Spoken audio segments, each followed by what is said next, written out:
രണ്ട് ചോദ്യങ്ങളാണ് ഇത് ഞാൻ കമ്പൈൻ ചെയ്ത് പറയാനായിട്ട് ഉദ്ദേശിക്കുന്നത്. ഒന്നാമത്തെ ചോദ്യം എന്ന് പറയുന്നത് വോളറ്റൈൽ ആയിട്ടുള്ള ഈ ഒരു മാർക്കറ്റിൽ എങ്ങനെയാണ് മൈൻഡ് സെറ്റ് കീപ്പ് ചെയ്യുന്നത്, അതുപോലെ തന്നെ രണ്ടാമത്തെ ഒരു ചോദ്യം എന്ന് പറയുന്നത് ട്രേഡിങ്ങിന്റെ റിഗ്രറ്റ് എങ്ങനെയാണ്. വോളറ്റിലിറ്റിയും റിഗ്രറ്റും തമ്മിൽ രണ്ടും ഒരു ബന്ധമുണ്ടല്ലേ. നിങ്ങൾ ഇവിടെ നിന്ന് വാങ്ങിച്ചു, ഇവിടെ വിറ്റ് കഴിഞ്ഞ് മാർക്കറ്റ് ഒരുപാട് മുകളിലേക്ക് പോയി കഴിഞ്ഞാൽ അവിടെയുള്ള വോളറ്റിലിറ്റിക്ക് വരുന്ന റിഗ്രറ്റ് എന്താണ്? ഇന്ന് അതും എൻ്റെ കയ്യിൽ നിന്ന് നാളെ പിടിക്കണം, അല്ലെങ്കിൽ അവിടെ നിങ്ങൾ സെല്ല് ചെയ്തു, മാർക്കറ്റ് വീണ്ടും ഓപ്പോസിറ്റ് സൈഡ് പോയി കഴിഞ്ഞാൽ ഇന്ന് ഞാൻ വലിയ ലോസ് അക്സെപ്റ്റ് ചെയ്ത് മാറി, പക്ഷേ നാളെ എനിക്കത് പിടിക്കണം.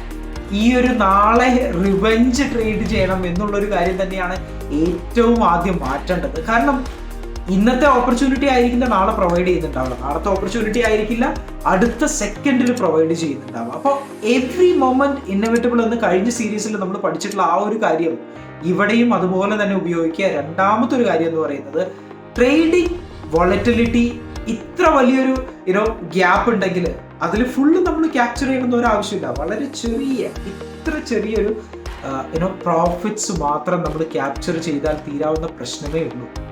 അപ്പോൾ ആദ്യം ചെയ്യേണ്ടത് എന്താണ്? എല്ലാ ട്രേഡും എല്ലാ ഓപ്പർച്യൂണിറ്റിയും എനിക്കുള്ളതല്ല എന്നുള്ളത് ആദ്യം തന്നെ മനസ്സിലാക്കാനായിട്ട് ശ്രമിക്കുക. No trading zones, FFC zones ഉപയോഗിച്ച് നോ ട്രേഡിംഗ് സോൺസ് ക്രിയേറ്റ് ചെയ്യുക. So that this will help you in the long run. Share it with one of your greatest friend who can benefit from this video, and do let me know whatever your feedbacks are in the comment section. Thank you so much.